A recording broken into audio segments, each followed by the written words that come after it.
After such a wonderful weekend, I look to next weekend and I see a possible coastal storm that could bring wind, rain, and tidal flooding. It's meteorologist Joe Martucci here. Let's take a look at our pattern aloft to start, because this really primes the atmosphere for what will happen or could happen as we go into this weekend. We have a lot of cold air around. Temperatures this week at or below average, highs in the 40s for a number of days. Inland freeze is likely, and it's all because of these low pressure systems that will move through New England, continuing to reinforce the cooler air as we go on throughout the week. Now, as we go into the weekend, you're going to see this low pressure system move off the Carolina coast. There's a big high pressure system well offshore, really in the open Atlantic. The question then becomes, what will be the track of this storm? There's two scenarios, one that moves north, one that moves out to sea. Let's take a closer look at it. We'll start off with the out to sea scenario first.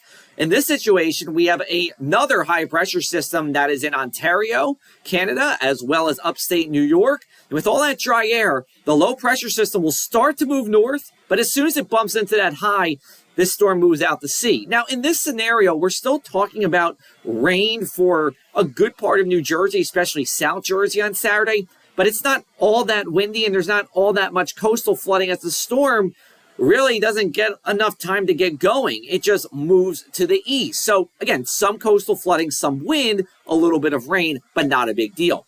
Now we go to scenario two. We're looking at a high pressure system that's a little further east than what we were talking about in scenario one. This one's in Quebec, Canada, getting into Maine. And what this will do is the high pressure system will move to the east, allowing that low pressure system to slip north.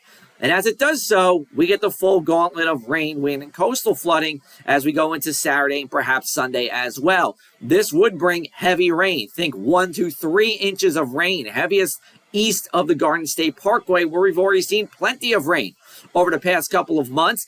Gusts could be up to 50 or 55 miles an hour, and tidal flooding would see a few rounds of this, maybe just getting into moderate stage. Snow would be around in New England. So we take a look at our storm notes here. It's near wintry temperatures this week, feeling more like December rather than mid-March. There is a large storm around somewhere on Saturday, but it's still too early to tell whether it'll go over us or just give us a glancing blow. We'll need until Wednesday to really do so for that. You can check out more on our website, presentac.com/weather, or you can check out our latest Across the Sky podcast from the Lee Weather Team.